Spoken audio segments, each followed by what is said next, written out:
Welcome to the Author Revolution podcast, where change is not just embraced, it's celebrated. I'm Carissa Andrews, international best-selling author, indie author coach, and your navigator through the ever-evolving landscape of authorship.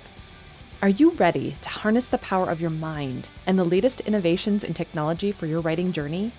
If you're passionate about manifesting your dreams and pioneering new writing frontiers, then you're in the perfect place.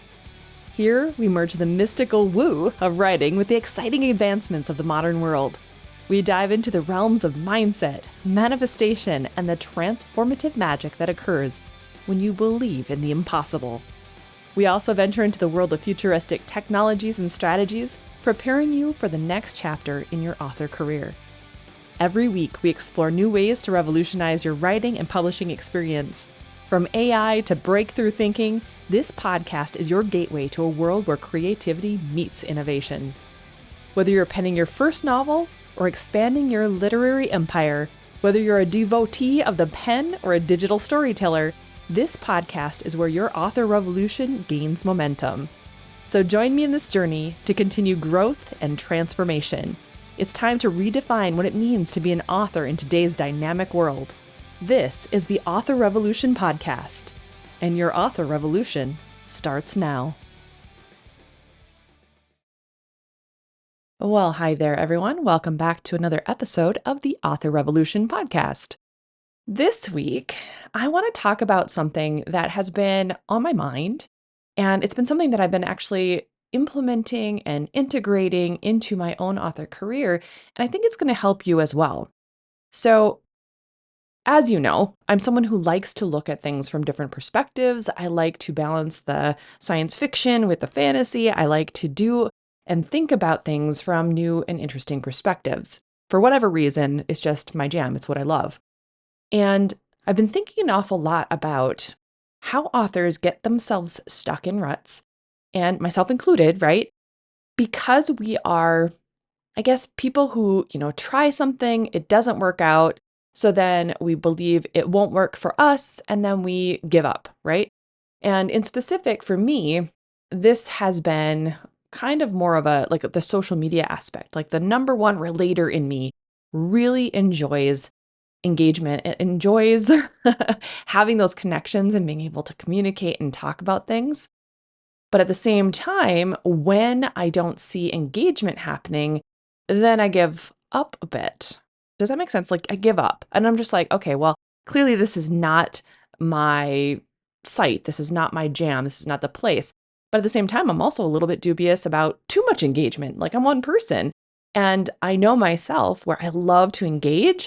And so if there's too much engagement, I'm a little bit freaked out that like, am I going to get all the things done? It's a weird double-edged sword. But for me right now, what I've decided, or what kind of came through one of the meditations I had, was that I wanted to create a new experience for the Carissa Knight readers, for the Carissa Knight brand. That is the rom-com pen name. And so I was like, you know what? I'm going to do and kind of give my all into Instagram, which is not something that I've really given a whole lot of thought to. I mean, I did in the beginning, I guess, for Carissa Andrews. I kind of did some fun things in there. It wasn't anything like super exciting, back at that time. It would have been like 2017, 2016, somewhere in there. And, I did what I wanted, I guess, but it wasn't truly like my heart wasn't in it, not the way that it is now. And so I created last week an Instagram account for Romcom Carissa. That is the handle, Romcom Carissa. And I'm like, okay, I'm going to do this differently. I'm going to have fun with it. I'm going to just play around with it and see what happens.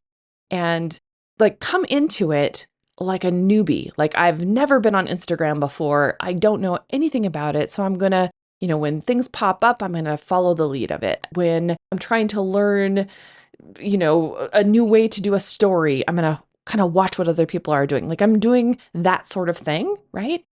And so I'm looking at it with a fresh perspective, a fresh set of eyes, and I'm having fun creating kind of branded images and identity aspects of Carissa Knight on Instagram, but it's different. It feels different. Like it doesn't feel like buy my book, buy my book, buy my book. Even though there's some of that going on in there, I'm actually doing it more from a reader perspective. Like, because I love rom-com and I actually love, reading and writing bunches of genres, it's been fun because I know what I look for when I'm on Instagram. I know what resonates with me. And so it's just been a different animal.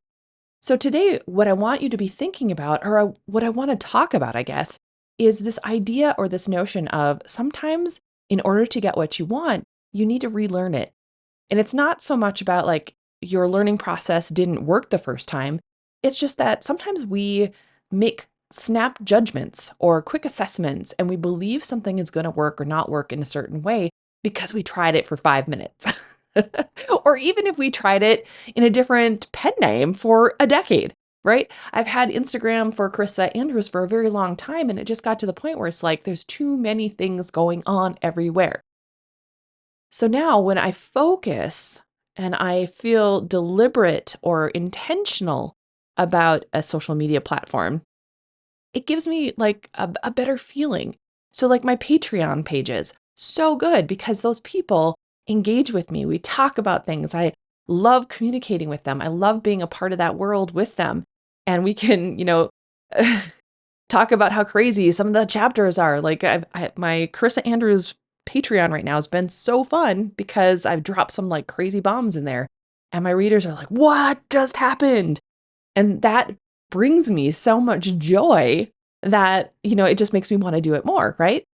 So when I look at Instagram and how I'm working with it differently, I like when I first started on Instagram, it was more just like me, like it's just me. And I'm looking at it more now for the pen name itself, specifically, almost like a TikTok type of situation where this particular Instagram account, it's deliberate. Like it's rom-com readers, it's smut readers, it's romance readers, it's people who like to read in the genre I read in. So that as I'm following them, as I look through that feed, all I'm seeing are book talk people, right? All I'm seeing are romance author like suggestions. I even myself, I got sucked in. I'm reading a book right now called Love Contract because of someone on Instagram. It's crazy.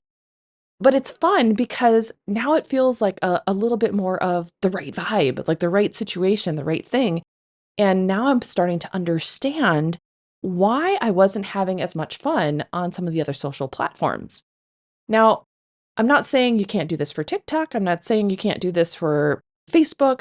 What I am saying is when we get spread out, right? We have this thing where it's like we just want to have it be over with. We just want it like spray the same message as much as possible, hope it sticks to someone and then move on.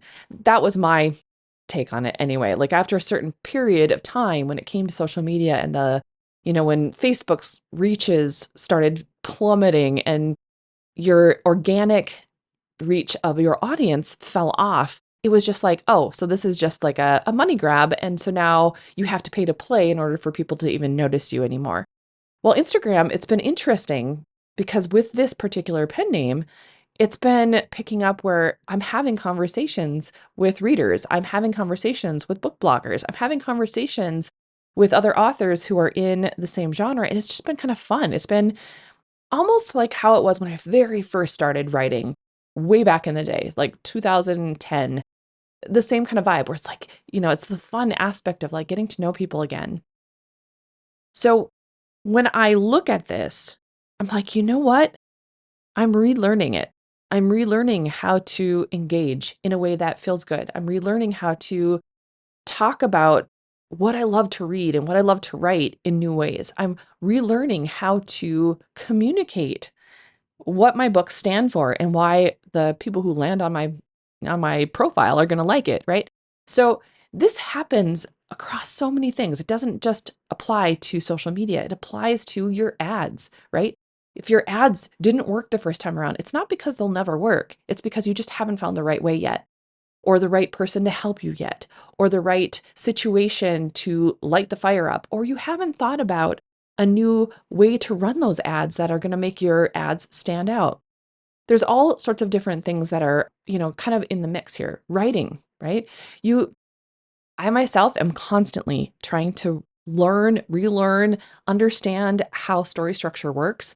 I don't believe we're ever going to get to a point as authors where we believe we know it all. And if you got there and if you're there and you're like, I of course know it all, my friend, I have some humbling news for you. You do not know it all. We are constantly evolving. Story structure is constantly being updated.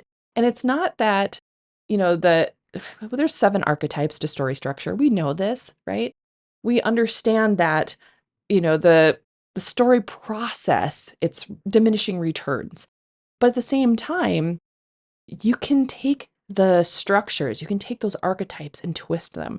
You can make them your own. You can understand it better so that you as an author can tell the story better.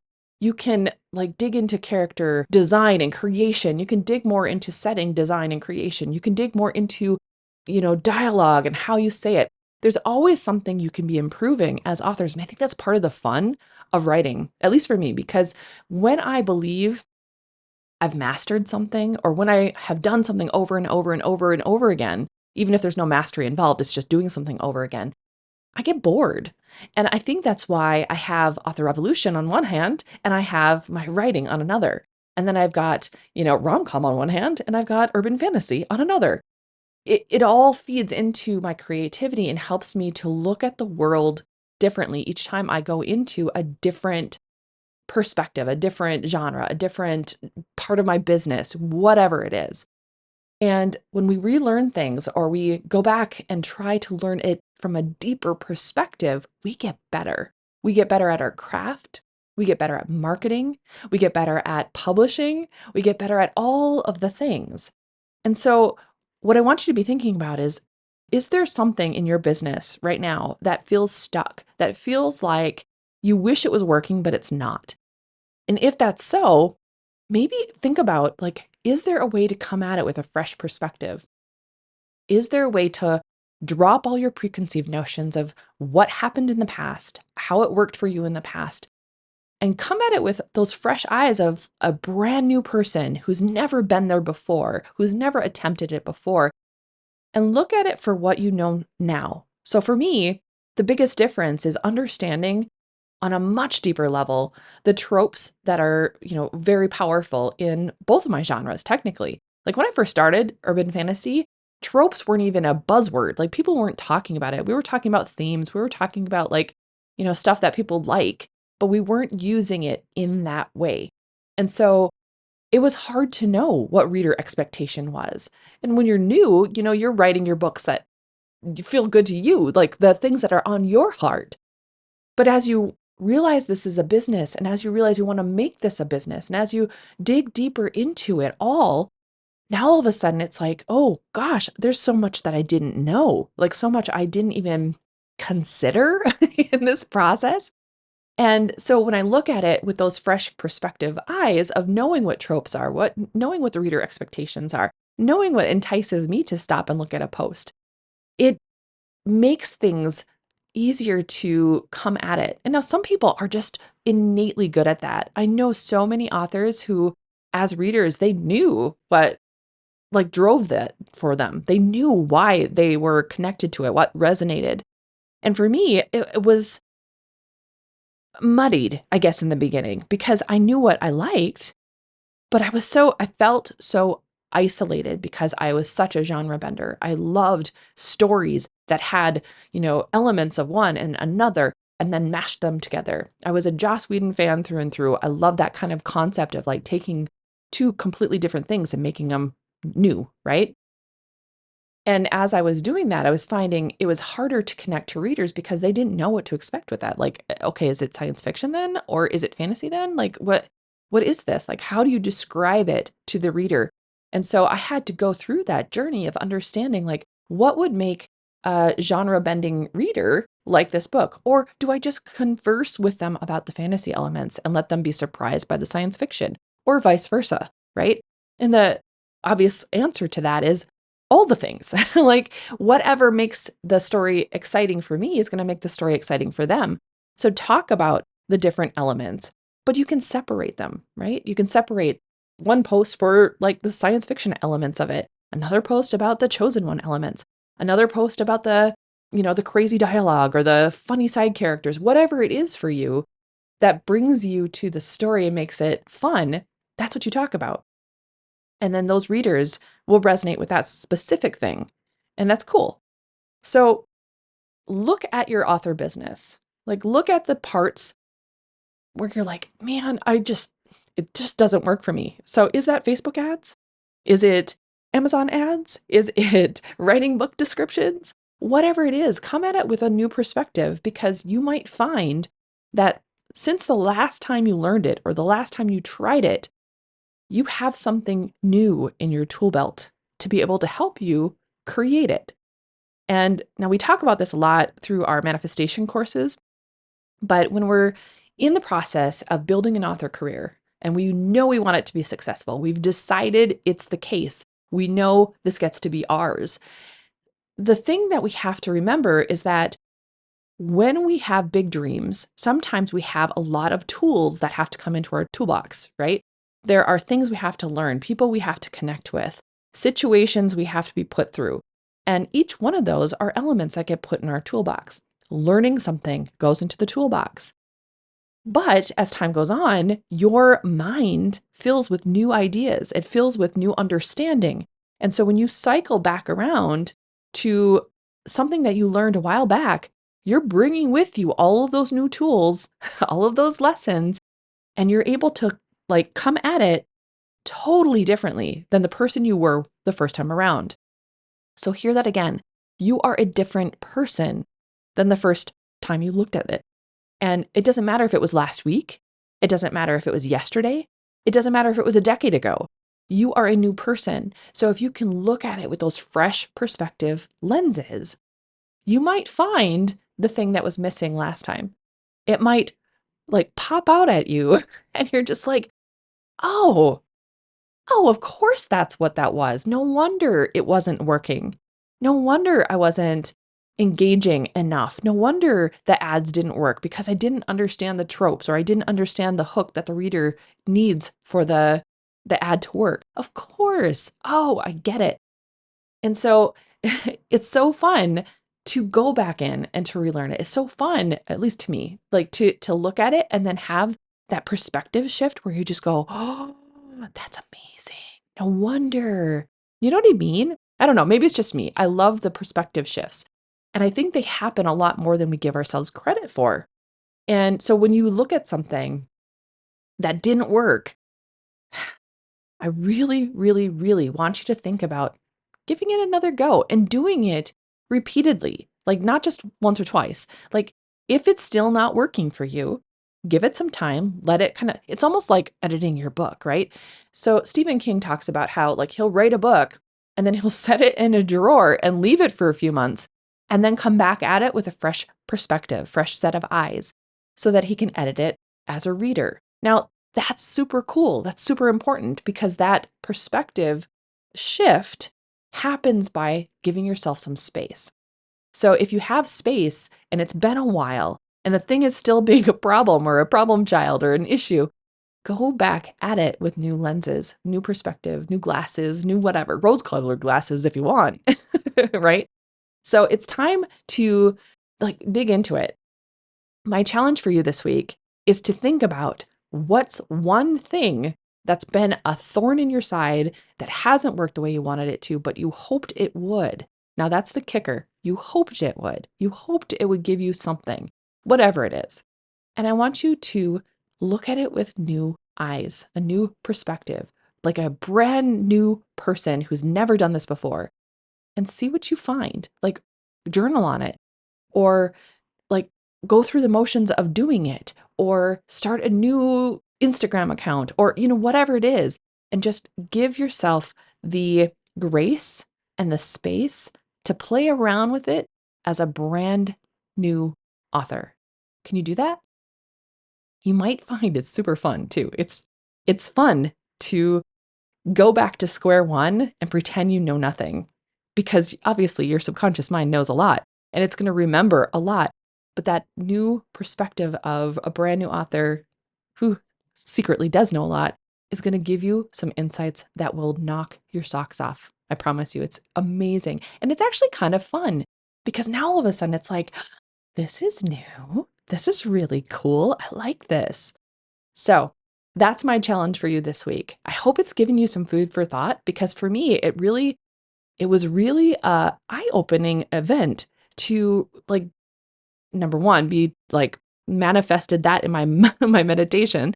I was like, really? An Instagram account when I hate social media right now? Like, okay. But I did it because like I told you in the podcast episode a couple of weeks ago, I am doing whatever I am getting like insights on from my meditations. Universe, let me know what you want me to do. I am open. I'm willing to do my part. So I did my part. And it was fun. It was super cool. And it was fun to come up with new designs and to play around with like how it's going to look and like what I get to do with it and how I'm going to engage my readers who love rom-coms, right? It's fun. And I want you to enjoy the process if at any time, like if it starts to feel like a drag, it's still not working, it makes you frustrated or irritated, obviously, time to drop it, time to let it go, time to let it sit and gain some more tools in your toolbox before you come back at it. Okay. That is your challenge, your thing to be trying out this week. And I know that you're going to have a lot of fun doing it because it's super fun. All right, guys, I am going to get moving on my own social media stuff. I have obviously Romcom Carissa stuff to take care of today, but also I want to get some more writing in. I'm trying to ignore the snow because we just got like 20 inches of snow in the middle of March. Yay, Minnesota and second winter. But I don't know, it's going to be a fun day. It's going to be a fun week. Oh, also, real quick before we head out, those of you who are written word media members, I want you to be taking a look at their social media because I am going to be doing a talk on sustainable rapid releasing on Thursday.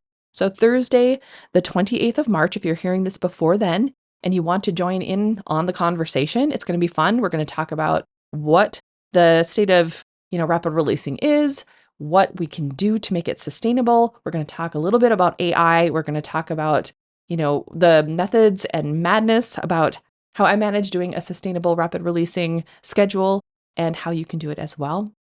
But also we're going to talk about why you should not get down on yourself when things come at you. So it's going to be a fun talk. I hope you'll join us.